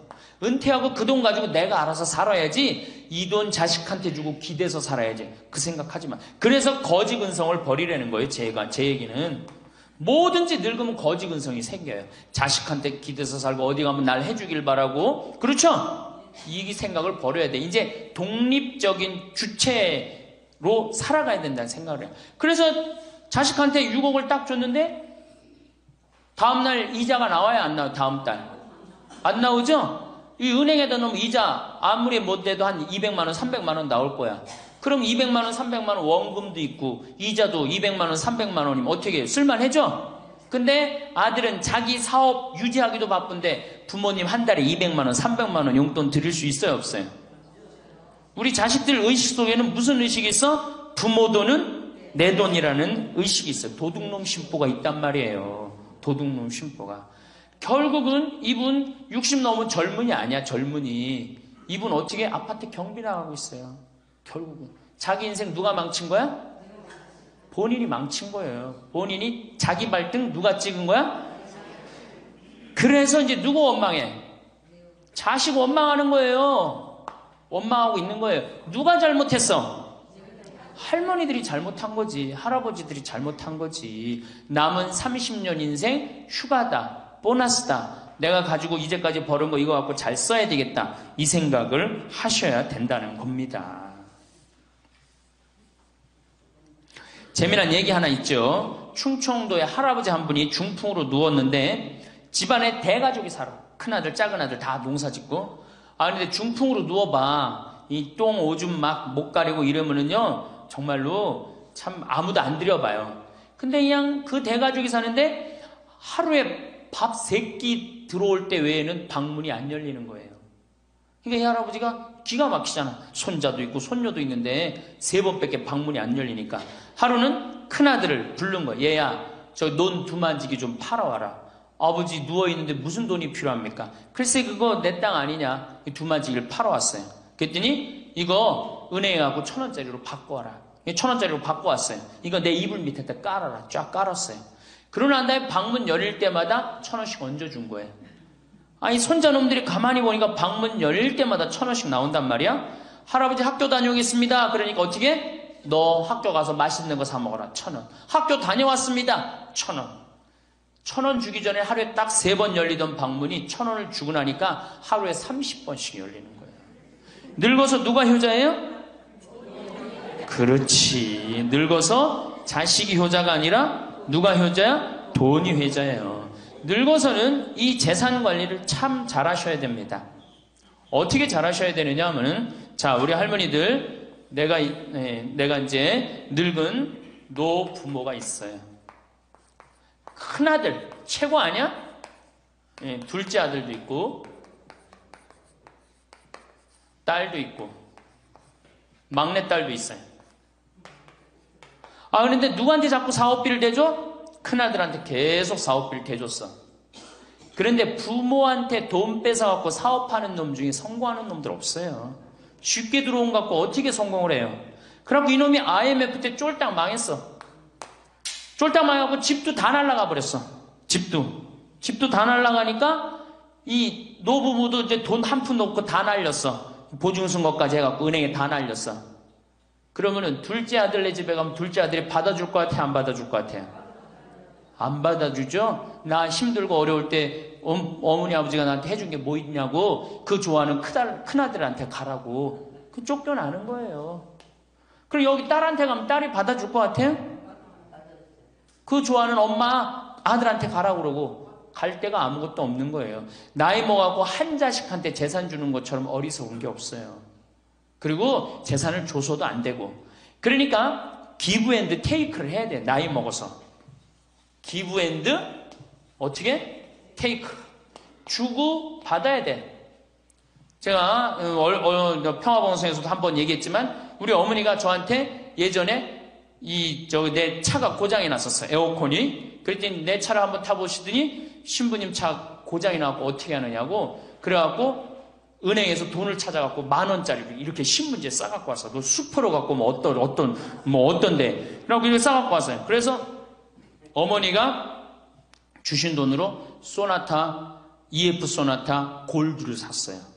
그러니까 내가 어머니가 나한테 그 엄청난 좋은 차를 사줬기 때문에 난 지금 어머니한테 용돈 드리는 거 하나도 아깝지 않아요. 아깝지 않을 뿐더러 지금 내가 용돈을 앞으로 10년을 드려도 못 갚아요. 그러니까 기브 앤드 테이크야. 우리 누나도 어머니가 차를 한 대 사줬어요. 누나도. 그래갖고 어머니가 강원도 놀러 가고 싶다. 언제든지 모시고 와. 왜? 차 사줬으니까. 지리산 놀러 가고 싶다. 그럼 언제든지 모시고 가요. 기브 앤드 테이크예요. 큰아들, 딸이 대학에 들어갔어요. 작년에 어머니가 그렇더라고. 내 첫 손녀 대학 들어가니까 대학 등록금은 내가 내마. 그거 딱 내주는 거예요. 얼마나 좋아요. 네. 그러니까 우리 집은 어머니가 수원 정자동에 사는데 자식들이 반경 1km에 다 붙어 삽니다. 왜 붙어 살까요? 떨어지는 고물이 있잖아요. 떨어지는 고물이. 네. 그러니까 반경 1km 다 붙어 사는 거예요. 또 반대로 제가 우리 자식들한테 원칙을 정해놨어요. 부모님한테 용돈 드리는 원칙. 그래서 우리 어머니 아버지가 1년에 연봉 2,000만 원이 넘어요. 자식한테 받는 용돈이. 많이 받죠? 그러면 그 돈 가지고 어머니 아버지가 당신을 위해서 쓰십니까? 또 모아뒀다가 어떻게? 자식한테 쓰고. 그래야지 치매가 안 걸리는 거예요. 저는 정말로 감사한 게 우리 어머니 아버지가 아직도 아파서 병원에 입원 한 번도 안 했다는 거예요. 지금도 이제 소백산에 송이 캐러 가신다고 나한테 전화를 하셨어요. 가실지 안 가실지 모르겠지만 그럼 또 소백산 꼭대기까지 뛰어 올라갔다 뛰어 내려오는 거예요. 우리 아버지. 그게 좋은 거예요. 부모 자식 지간이 그래야지 뭐가 싹 터요? 사랑이 싹 트는 거예요. 효도는 이제 없어진 시대고 뭐만 남아있는 거예요? 사랑을 하느냐 안 하느냐만 남아있는 거예요. 이걸 누가 잘해야 돼? 할머니들이 잘해야 되는 거예요. 한 자식한테 몰아주지 말고 어느 자식 불쌍하다고 계속 보증서 주지 말고 그럴 것도 없어요. 그냥 은행에 가갖고 어떻게 딱 맡기고 난 다음에 그거 갖다가 쓰면 되는 거예요. 자, 닭으로 잡아먹지 말고 뭘로 해라? 달걀로 살아라. 그러니까 자식한테 절대 주지 말고, 그럼 신부님 무슨 재주로 달걀로 삽니까? 방법이 뭡니까? 부동산에 집착하지 마라. 늙어서. 부동산에 집착하지 말라. 우리 할머니들 지금 안양 거기 그 주공하고 이 인공마을 그 개발돼 갖고 지금 아파트 한 채 3억, 4억, 5억 한다고 그러죠? 그러면 할머니들이 지금 4억짜리 아파트 살 이유가 있어요? 4억짜리 살 아파트가 있어요? 그걸 팔으라는 거예요. 그거를 팔고 어떻게? 15평, 20평으로 가라는 거예요. 지금 3번에 보면 50평, 이 은퇴한 할머니, 할아버지들이 50평에 사는 할머니 무지 많아요. 50평이 밥 먹여줘요? 뭐만 나와? 관리비만 더 나올 거 아니야. 관리비만. 근데 어떤 할머니들이 그런 할머니들이 있어. 자식들이 찾아오면은 집이 넓어야 되지 않느냐고. 자식들이 1년에 몇 번 찾아오는데. 1년에 두세 번밖에 더 와요? 추석 때, 생일 때, 그 다음에 설 때. 그 외에는 거의 안 찾아온단 말이에요. 그걸 위해서 50평짜리를 그냥 깔고 앉아서 20년, 30년 앉아있는다는 건 말도 안 되는 거예요. 그러니까 미국은 부동산이 30%, 금융이 70%라는 거예요. 그러니까 만약에 좁은 집에 해갖고 은행에다가 지금 3번에 5억, 6억이라는데 그거 은행에다 넣어놓으면은 어머니, 아버지 인사 갈게요. 그래, 인사 오면 내가 그 호텔로 와라. 호텔에서 내가 맛있는 거 사줄 테니까. 그리고 먹여서 보내요. 그걸 뭘 집에서 그걸 기다리고 있어요. 그래서 부동산 지금 영모기지론이라는 거 아시죠? 자, 지금 4억짜리 아파트를 팔았어. 그럼 2억짜리 하나 그냥 얻으라는 거예요. 그 임대 아파트든지 조금만 아파트로 줄여서 가라는 거예요. 그러고 난 다음에 2억은 은행에다 넣으면 1억을 은행에다 넣으면 어떤 상품이 있느냐면 1년에 100만 원씩 나와요. 한 달에 100만 원씩. 그래갖고 이게 10년 동안 나와요. 10년 동안. 10년 후에는 1억 없어지는 거예요. 근데 할머니들 한 달에 100만 원 나오면 쓸만해, 안 쓸만해요? 쓸만하죠? 예. 만약 2억을 집어넣으면 어떻게 나올까? 한 달에 얼마가 나와? 200만 원이 나오는 거예요. 200만 원 다 써요? 못 써요? 못 쓰죠? 그럼 한 50만 원은 혹시 10년 후에 또 살지 모르잖아. 그러니까 그거 또 은행에다 연금으로 또 하나 묶어두라는 거 10년 동안. 그럼 10년 후에 또 나온다는 얘기예요. 그렇게 해갖고 내가 이제 70에 집을 정리했어. 80이 됐는데 안 주고 그럼 90까지 나온단 말이에요. 이렇게 한 달에 150만 원 가지고 냉면 먹고 싶으면 냉면 먹으러 가고, 그 다음에 내가 다음 시간에 내일 얘기하겠지만은 수영장 다니고 헬스장 다니고 춤 배우러 다니고 경복궁 가고 창덕궁 가고 평창 놀러 오고 이렇게 살면은요 절대, 제가 성공적인 노화라고 미국에서 20년 동안 연구한 책 한 권을 다 읽었어요. 그랬더니 그렇게 사는 할머니 할아버지들은 중간에 쓰러지는 법이 없다는 거예요. 96%가 건강하게 살다가 죽을 때 많이 고생해야 한 달, 두 달이라는 거예요. 그러니까 어떻게 죽을 수가 있는 거야? 꼴까닥 죽을 수가 있는 거야. 돈을 쓰다 죽어야지 꼴까닥 죽는 거지, 안 쓰고 가만히 있으면 바로 병든다는 거예요. 바로 병든다는 거예요. 그러니까 우리 할머니들 어떻게 하셔야 돼? 부동산 어떻게? 내일 어떻게? 내일 은행 가갖고 어떻게? 은행 가갖고 평가 받아갖고, 더 좋은 건 뭐냐? 이 집을 팔지 않고 더 좋은 건 그냥 영모기지론이라고 그러죠? 영모기지론. 은행에 갖다 맡기고 다 내가 죽을 때까지 돈이 나옵니다. 죽을 때까지 돈이 나오고 죽으면은 누가 갖고 가? 은행이 갖고 가는 거예요. 그러면은 우리 할머니들 아까 제가 말씀드렸죠? 재산이 나오면 반은 국가가 갖고 가고 반은 자식들이 싸워. 반은 써보지도 못하는 거야. 물론 이것도 못 써보는 거야. 근데 내가 이걸 전부 다 은행에다 맡겨갖고 요 자식 용돈 주고 싶으면, 아까 기브 앤 테이크 말씀드렸죠? 용돈 주고 싶으면 용돈 주고 먹고 싶으면 다 내가 쓰다가 나라 경제도 돌아가잖아. 500만 명이 이렇게 쓴다고 생각해봐. 경제 돌아갈 것 같아? 안 돌아갈 것 같아요? 잘 돌아가요. 쓰고 싶은 거 쓰고 하고 싶은 거 하고 다니고 싶은 거 다니고 다 하다가 죽으면 누가 갖고 가? 은행이 갖고 가는 거야. 자식도 안 싸우고 얼마나 좋아요. 그러니까 닭으로 잡아먹지 말고 뭘로 살아라? 달걀로 살아라. 그 다음에 부동산에 집착하지 말아라. 또 노년에 믿지 말라 원칙이 있어요. 노년에 뭘 믿지 마라? 첫 번째로 배우자를 믿지 말래. 남편을 믿지 말라 이거예요. 재산 관리를 어떻게 해야 돼? 노년에 공동으로 해야 돼요. 한번 어떤 할아버지가 어느 대학에 재산을 100억인가 할머니하고 상의도 안 하고 기증한 적 있죠? 저는 그거 바람직하지 않다고 생각해요. 혼자 번 거 아니잖아요. 같이 버는 거 아니야, 같이. 그러니까 할머니들 지금 재산 많은 재산은 아니겠지만은 그래도 재산 읽은 거 남편 혼자 읽었어요? 아니죠? 근데 남편이 할머니하고 상의도 없이 둘째 아들 보증 딱 써주고 왔어. 근데 그게 싹 날라가 버렸어. 그러면은 남편 보면 미워요, 안 미워요? 죽을 때까지 미운 거예요. 그건 삶하고 직접 연결되기 때문에. 그러니까 배우자를 믿으면 안 돼요. 제가 본당 신부할 때 농담 반 진담 반으로 항상 그래요. 마누라를 믿지 말아라. 그럼 할아버지들 와서 신부님 그래도 우리가 어떻게 살았는데 마누라가 내 돈을 해먹을 수가 있겠어요? 그건 가봐야 하는 겁니다. 가봐야 하는 겁니다. 그런데 제가 여기 이제 본당 신부 관두고 이제 평창에 와서 농사 짓고 사는데 할아버지 한 분이 내가 세례를 준 할아버지예요. 그 할아버지가 배 만드는 회사의 공장장이셨어요. 대단한 분이죠. 정말 멋있게 생기셔서 머리도 쫙 넘기고. 그런데 저한테 와갖고 나하고 얘기를 좀 하자고 그러더라고요. 그래서 얘기했더니 신부님이 교리하고 신부님이 강론할 때 마누라를 믿지 말고 자식을 믿지 말라고 그랬는데 제가 그 얘기 들었을 때 내가 이 가정을 위해서 평생을 노력했는데 나를 무시할 수 있을까 그런 생각을 했대요. 근데 당신이 은퇴하고 난 다음에 자식들 아파트 한 채씩 다 사주고 평생 배 만든다고 자식들은 서울에서 살지만 본인은 저 아래 가서 살았단 말이야. 너무너무 미안해갖고 이 아파트 이름도 부인 이름으로 해주고 부인한테 2억인가 3억인가 현찰로 줬대요. 그러니까 자기 가족인 걸 다 나눠준 거예요.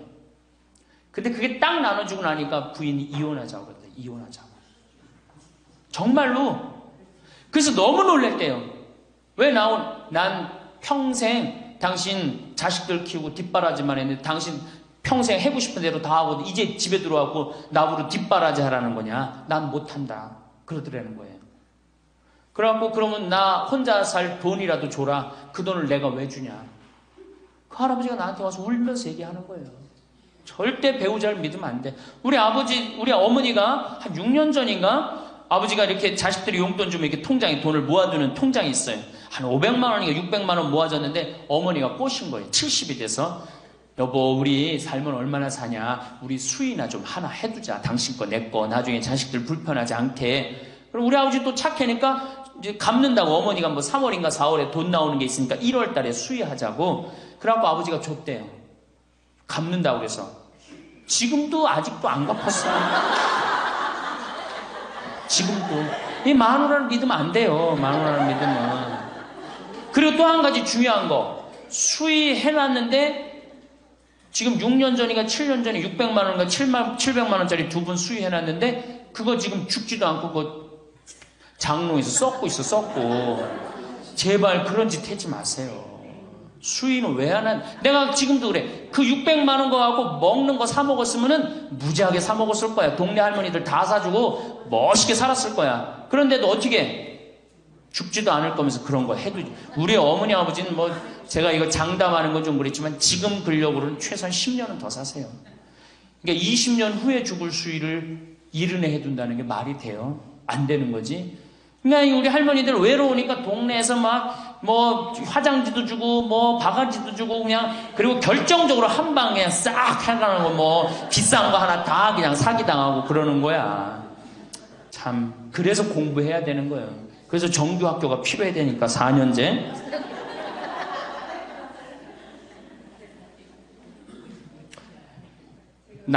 배우자를 믿지 마라. 두 번째 누구를 믿지 마라? 자식을 믿지 마라. 올해 아주 재미난 통계가 하나 나왔어요. 자식을 고생해서 이 자식을 다 키웠잖아요. 자식이 생활비로 지원받는 게 70 넘은 부모님들이 자식한테 1년 동안 생활비 지원받는 게 100만 원이야. 100만 원. 40%의 부모님들이 자식한테 1년에 100만 원 지원받아요. 100만 원 지원받으면 한 달에 얼마일까요? 7만 원도 안 돼. 8만 원. 대학 졸업한 자식이 지원해 주는 건 얼마일까요? 대학 졸업한 자식이 146만 원이에요. 대학 졸업한 자식이. 그러니까 대학 졸업한 자식은, 대학 안 졸업한 자식은 9만 원 정도 부모한테 대주고, 대학 졸업한 자식은 11만 원, 2만 원 정도 대주는 거예요. 대학 보내나 안 보내나 늙어서는 어떻게? 똑같아. 그러니까 내가 자식 대학 보냈다고 호강할 거다. 그런 생각하지 말라는 거예요. 자식들이 투자는 저희에게 맡기시고 당신은 인생에 투자하십시오.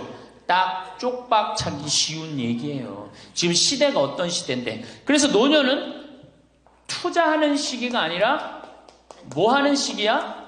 관리하는 시기예요. 투자하는 시기가 아니라 관리하는 시기예요. 노년은. 그러니까 우리 할머니들은 내가 가지고 있는 걸 얼마나 관리하느냐에 따라서 삶이 결정돼요. 그리고 이 투자라는 거 재미난 얘기 하나 해줄게요. 또. 자, 미국이 Invest Bank라고 그래요. IB 은행이라고 그래요. 투자 은행이라고 그래. 미국 놈들이 우리나라 IMF 터졌을 때 자기네들 은행에서 투자 막 해갖고 우리나라 거 다 싼 값으로 다 사갔죠? 그 놈들 지금 어떻게 됐어요? 지금 미국이 어떤 꼴 나요? 10년 전 우리나라 꼴 똑같이 나갖고 나라 도산하게 생겼어요. 미국이. 투자라는 건 위험한 거예요. 투자라는 건. 이게 자본주의가 결코 좋은 게 아니에요. 자본주의가. 이 도둑놈들이지. 돈 모아갖고 가난한 거 뺏어갖고 열심히 일궈놓은 거 다 뺏어가고, 이게 현대 자본주의야. 좀 어려운 얘기하면 신자유주의라는 거야. 이건 뭐 알 필요도 없지만 하여튼 굉장히 나쁜 거예요. 미국 놈들이 주장했던 거고. 누가 반대한 거야? 요한 바오로 2세 교황님이 철저하게 반대하고, 지금 베네딕토 16세 교황님도 철저하게 반대한 게 바로 신자유주의예요. 신자유주의라는 게 뭐냐? 미국에 돈 많은 놈들이 우리나라 회사 살 수 있는 거. 그게 신자유주의예요. 그러니까 이 벽을 없앤 거예요. 나라의 벽을 없애갖고. 그런데 그 놈들이, 투자한 놈들이 지금 어떻게 됐어? 쫄딱 망하게 생긴 거예요. 그러니까 지금은 어디든 내가 가지고 있는 걸 잘 관리하는 게 훨씬 중요한 거예요. 우리 할머니들 지금 뭐 어디 땅 사갖고 땅값 좀 뭐 하려고. 내가 아파트 지금, 내가 어떤 할머니를 보니까 83살인데 판교에 청약을 했어. 판교에 청약을. 그럼 83살 먹은 할머니가 판교에 청약한 이유는 오로지 뭐 하나야? 자식한테 물려주려고 그러는 거. 왜? 10년, 뭐 지금은 또 제도가 바뀐다고 그러지만 10년 동안 그 판매를 못하게 돼 있어요. 아파트를 한번 사도. 안타까운 거죠. 그거 할 돈 있으면 10년 동안 할머니 시컷 쓰다 죽어야 되는데, 죽으면서까지 누구 생각하는 거? 우리는 자식들 생각하는 거야. 참. 근데 그 자식들이 그런 부모를 안 하냔 말이야. 아까 시 읽은 것처럼 자식 위에 쓰는 돈은 아낌없이 쓰건만은 부모 위에 쓰는 돈은 하나둘씩 따져보내. 자식들의 손을 잡고 외식함도 잡건만은 늙은 부모 위해서는 외출 한번 못하도다. 또 얘기하잖아. 애완동물 병이 나면 가축병원 달려간다. 그러니까 우리 할머니가 10번째라고. 맞아요. 그 자식들한테 뭘 그렇게 해 대냔 말이야. 제발 그러지 마세요. 다 쓰다가 남으면 누구한테 갖다 줘? 한시모님한테 갖다 줘. 한시모님한테. 한시모님한테 갖다 주기 싫으면 나한테 갖고 오든지. 아니면 나한테 갖고 오기 싫으면 어디에 갖다 줘? 복지시설에 갖다 주고 돌아가세요. 자식한테 주지 말고.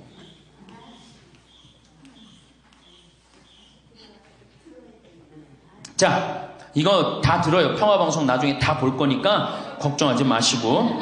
자, 인간은 살아있는 동안 기필코 노년기를 맞이할 수밖에 없다. 각기 연령층에 따라 특별한 은총을 갖고 있기에 늙는다는 것을 굳이 슬퍼할 이유는 없다. 늙었다는 것이 어떤 특별한 자랑이 될 것도 아니련만 고집들이 보통이 아닌 것이 오히려 서글프다. 늙어서 친구들이 더 그리우면서도 만나면 너그럽게 이해하고 보살펴 하련만 남의 탓 들춰내면서 자기 우정의 교류를 단절시키는 것이 아쉽다. 자꾸 나이를 먹으면 단절을 한단 말이야. 그러지 말라는 거예요. 마음도 넓게 가지고. 살아온 길이 각기 다르기 때문에 너와 내가 서로 다름을 깊이 인정하여야 하지만 자기만의 삶의 길이 옳은 것인양 우쭐대는 모습이 우습다. 늙어서는 새롭게 만나게 되는 사람도 점점 적게 된다는 것을 알고 만났던 사람들에게 더욱 애정을 쏟으면서 만났던 것을 아름다움으로 간직하고 소중하게 여겨야 한다. 그러니까 우리 할머니들 비산동 성당에서 10년, 20년 같이 다 사귀어왔던 친구 아니에요? 그러니까 누구한테 더 각별해야 돼? 친구들한테 더 각별해야 된다는 거예요. 지난 세월의 삶이 소중한 것이고 거룩한 것이기 때문에 지금 흐르는 이 순간들을 정성을 들여 값지게 살아야 한다. 그러니까 지금 값지게 살아야 된다는 거예요. 값지게. 예. 그 구리에 있는 성 베드로 대학이라는 구리 성당에 있는 성 베드로 성당에 강의를 갔어요. 그랬더니 강의하기 전에 할머니들이 다 일어나더라고. 봉사자들이 딱 앉더니 수업하기 전에 한 번씩 노인 10계명을 딱 하는데 그분들이 정한 것 같아. 근데 너무 멋있더라고. 그래서 요거 읽어 한번 드릴게요. 1. 당황해하거나 성급해하지 말고 뛰지 말라. 나이를 먹으면 자꾸 당황할 때가 많죠? 그렇죠? 그리고 막 여기 할머니들 여기 와갖고 방이 어딘지 모르고 막 옥상으로 올라가는 할머니들도 있어요. 그런데 그럴 때 어떻게? 당황해하지 말고 성급해하지 말고 물어보면 돼. 근데 나이를 먹으면 자꾸 당황하라고 성급해. 그리고 안 되면 그 다음에 신경질을 부려요. 왜 이러느냐고. 할머니들 아까 저 밑에서 여기 위에 올라올 때 힘들었어 안 힘들었어요? 그 여기 모든 할머니들이 우리 계단에 올라올 때 막 승질을 내. 힘들다고. 이렇게 꼭대기에 있느냐고. 관광버스 여기까지 끌고 올라오지 왜 우리를 저기 밑에서 내려놓냐고. 힘들면 쉬었다가 올라오고 힘들면 쉬었다가 올라오고 힘들면 쉬었다 올라오면 되지. 그러니까 절대 당황하지 말라는 거예요. 두 번째, 자식이 무엇을 해줄까를 기대하지 말라. 참 좋은 얘기 같아. 그러니까 할머니들이 서서 이걸 다 외우더라고. 자식이 뭘 해줄까 기대하지 말라. 거지근성을 버리라는 거예요. 거지근성. 누가 날 해줄까. 돈 제일 많이 깔고 있는 건 누구? 할머니, 할아버지들이 제일 많이 깔고 있는 거야. 근데 그거를 쓰는 방법을 모르는 것 뿐이죠. 이제 쓰는 방법을 배우세요. 내일 은행에 가갖고 잡히세요. 잡혀갖고 대출해갖고 한 달에 100만 원씩 딱딱 연금으로 이렇게 빼서 딱딱 쓰는, 돈 쓰는 재미로 늙어서 살아야지 그 재미 없으면 못 살아요. 예. 세 번째, 고집 부리지 말라. 고집 부리지 말라. 60년, 70년 살아온 가닥이 있잖아요. 그렇죠? 그러니까 그 경험을 절대 포기하지 않는 거예요. 그러니까 새로운 걸 안 받아들이는 거지. 예. 고집 피는 할머니들 많죠. 네 번째, 시샘하지 마라. 왜 이렇게 또 욕심이 많어? 나이 먹으면 그냥 옆집 할망구가 뭐 아들이 와서 뭐 했다고 그러면 그냥 속에서 그냥 부글부글 끓죠. 예, 시샘하지 말라. 다섯 번째, 공치사하지 말라. 이것도 참 좋은 것 같아. 공치사. 내가 니네들 어떻게 키웠는데? 내가 니네들 어떻게 키웠는데? 아플 때 업어서 밤에 이 약국에 달려가고 막 두들겨가고 내가 널 어떻게 키웠는데? 그냥 대동아 전쟁부터 뭐 그렇게 할 얘기가 많아. 얘기만 하면 그냥 대동아 전쟁이 시집와갖고 고생한 얘기, 6.25 전쟁 때 피난 간 얘기, 전쟁 끝나고 나는데 똥구멍이 찢어지게 가난한 게 고생한 얘기, 그냥 줄줄이 그냥. 그러니까 우리 할머니들 과거 얘기하지 말아. 뭘 얘기해? 미래. 앞으로 뭘 할 거다. 내가 앞으로 3년 동안 돈 모아서 성지순례 갈 거다. 3년 동안 돈 모아서 내가 제주도 이시돌 목장 갈 거다. 내가 돈 모아갖고 뭘 할 거다. 미래를 얘기하란 말이야. 과거 얘기하지 말고. 심지어 우리가 다 살았는데 다 살긴 뭘 다 살아. 아직도 20년, 30년 남아있는데. 여섯 번째, 날마다 샤워하라. 이것도 참 멋있는 것 같아. 날마다 샤워하라. 안 씻고 사는 할머니들 많죠? 그렇죠? 근데 날마다 샤워하는 거 참 좋은 것 같아. 날마다 속옷을 갈아입어라. 그렇죠? 그러니까 항상 깨끗하게 살라는 거예요. 항상 깨끗한 옷, 이쁜 한복 이런 것도 입고 곱게 좀 있으라는 거야. 맨날 이건 뭐 몸빼바지 비슷한 거 입고 그냥 돌아다니지 말고 파마도 좀 이쁘게 하고. 그러니까 내가 항상 하는 얘기 아니야. 여기 온 할머니들 지금 딸이 있는지 아들인지 금방 구분이 돼. 아들만 있는 할머니는 어때? 파마를 어떻게 하고 와? 철모 뒤집어 쓴 것처럼 해고 와요. 아들만 있는 할머니들 몇 있어 지금. 그런 할머니들. 예. 자기 아들은 엄마가 파마를 철모 뒤집어 쓴 거 했든지 뭐 했든지 관심 없어요. 딸이나 돼야지 엄마 그 좀 염색도 좀 하고 웨이브도 좀 이렇게 주고 그러라고 그러지. 이 여덟 번째, 많이 듣고 조금만 말하라. 많이 듣고 많이 들으라는 거는 공부하라는 얘기예요. 공부. 제가 내일 이제 그 얘기는 드릴 거예요. 그 다음에 9번째, 많이 움직이고 많이 걸어라. 이 굉장히 중요해요. 나이 먹으면 자꾸 근육이 땡기기 때문에 걷고 싶어, 안 걷고 싶어요? 안 걷고 싶죠? 그러니까 안 걷고 싶으니까 그냥 집에서 참 쪼그리고 앉아있어. 쪼그리고 앉아있으면 굳는 거예요. 그대로 굳어버리는 거예요. 쪼그리고 앉아있으면. 그러니까 가능한 한 많이 걸으라는 거야. 그냥 다닐 수 있을 때까지 다니시는 게 좋은 거예요. 10번째, 이게 이제 그 얘기를 딱 해내. 욕심을 줄이고 나누어 주어라. 욕심을 줄이고 나누어 주어라. 계속 나눠주고 이제 얼마 안 남았는데 뭘 그렇게 끌어안아. 계속 나눠주라는 거예요. 계속. 그래서 이게 우리 할머니들, 제가 우리 할머니들 보면은 어디 잔치집에 가면은 뭐부터 챙겨? 음식 싸가려고 그러죠? 욕심 피는 거예요. 음식 싸가려고 그러고 하나라도 더 가져가려고 그러고. 아니 지금 가지고 있는 거 고아원에 떡 한 번 갖다 주고 무료양론에 밥 한 번 더 갖다 주는 게 지금 급선무지. 내가 싸갖고 가갖고 그거 다 상한 거 뭐 하려고 먹어.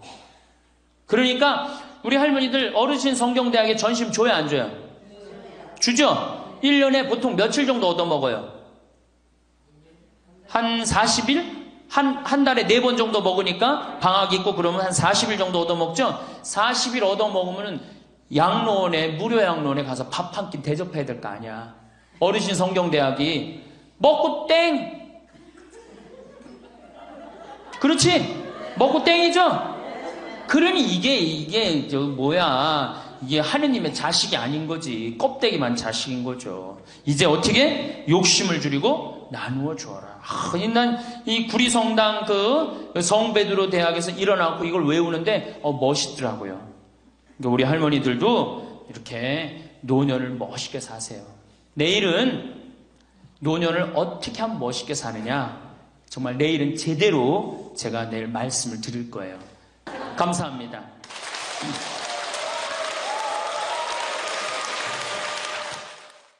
황창현 신부님은 노년에는 제발 자식 걱정하지 말고 내 노후 행복을 위해 어떻게 살아야 될까를 고민하라고 하십니다.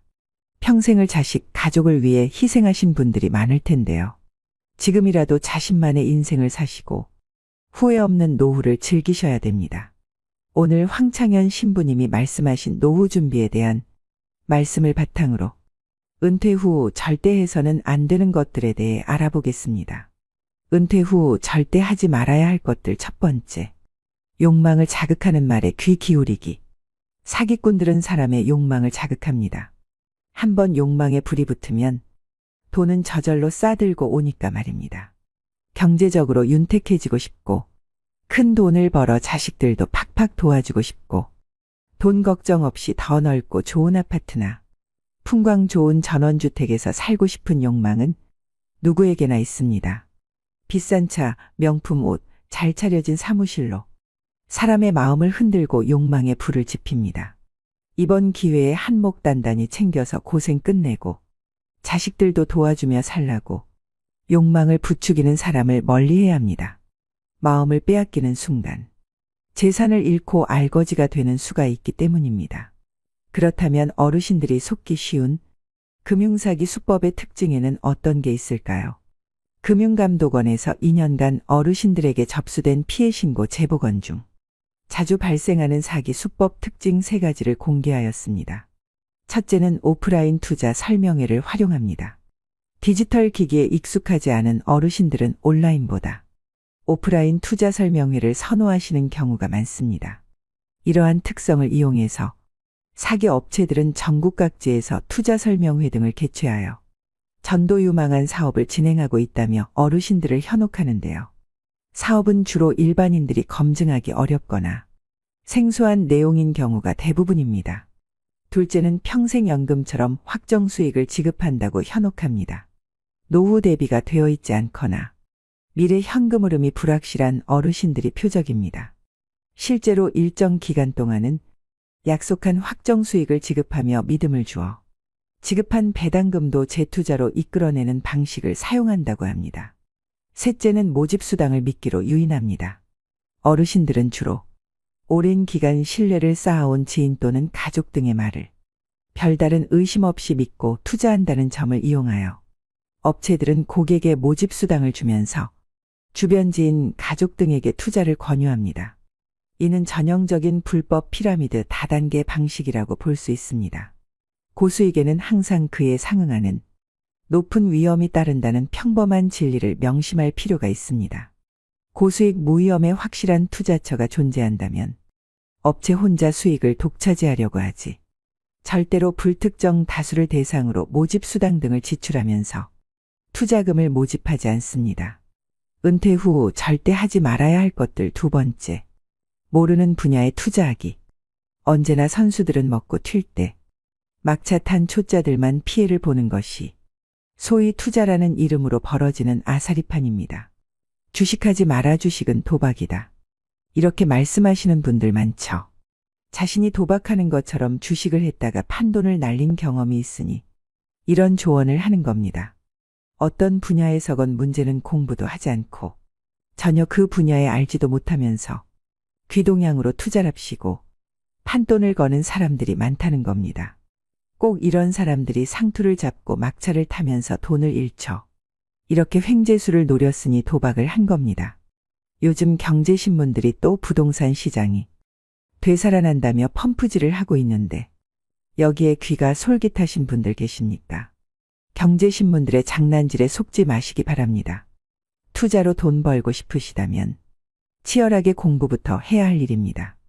은퇴 후 절대 하지 말아야 하는 세 번째는 준비 안 된 창업하지 않기입니다.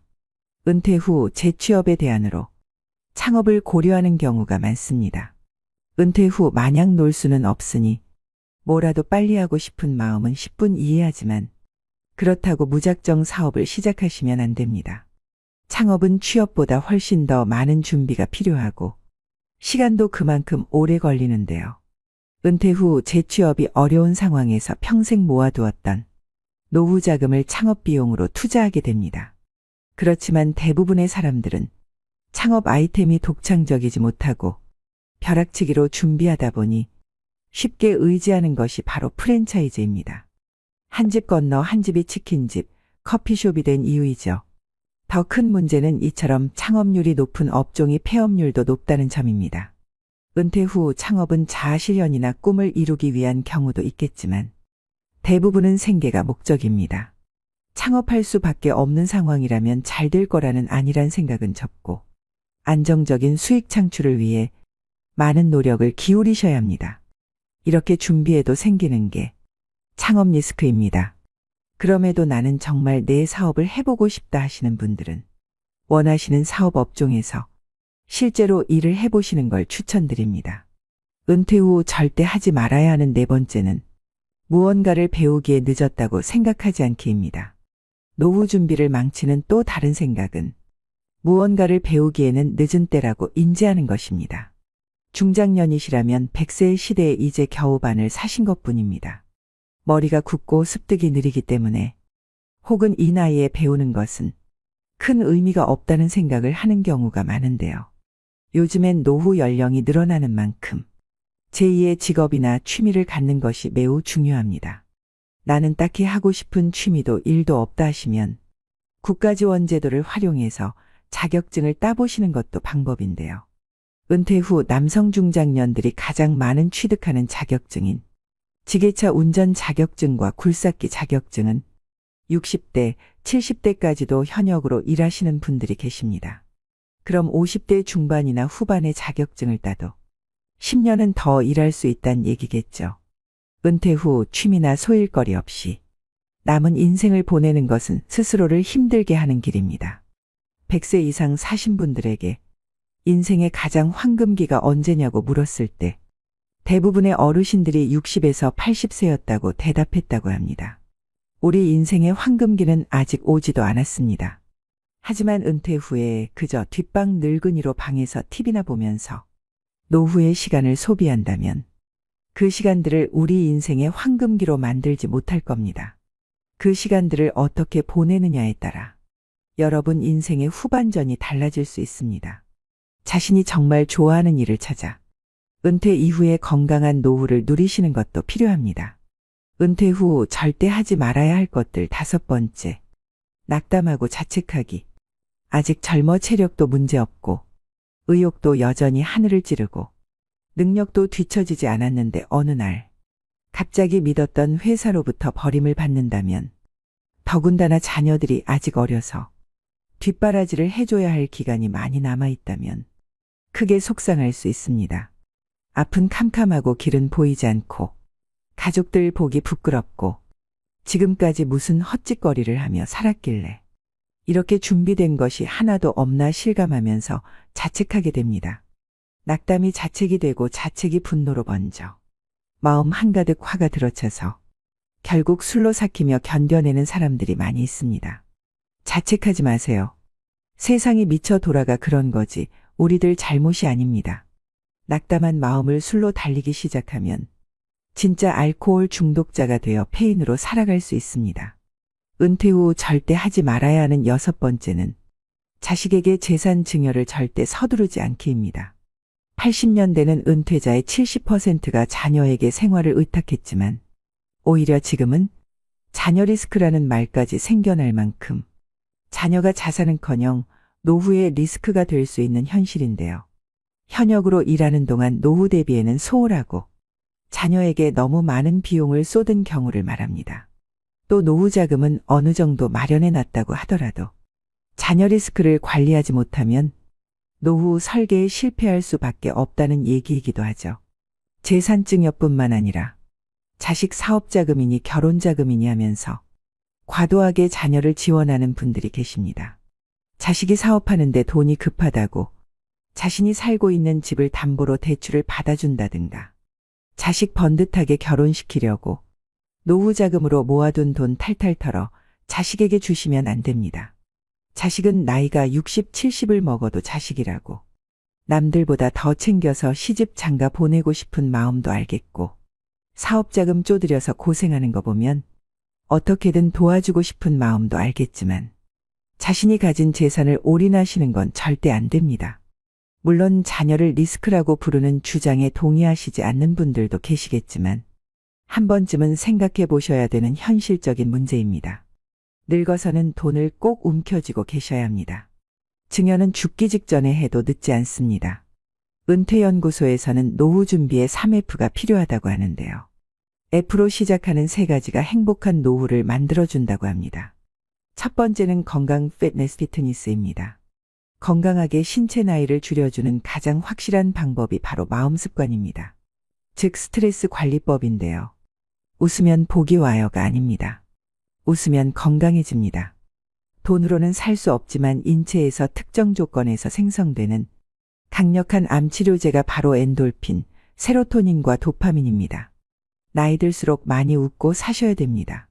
그리고 나이가 들면 찾아오는 고질병이 있습니다. 고혈압, 고지혈, 당뇨인데요. 히포크라테스가 말하길 음식으로 고치지 못하는 병은 약으로도 고치지 못한다는 말이 있습니다.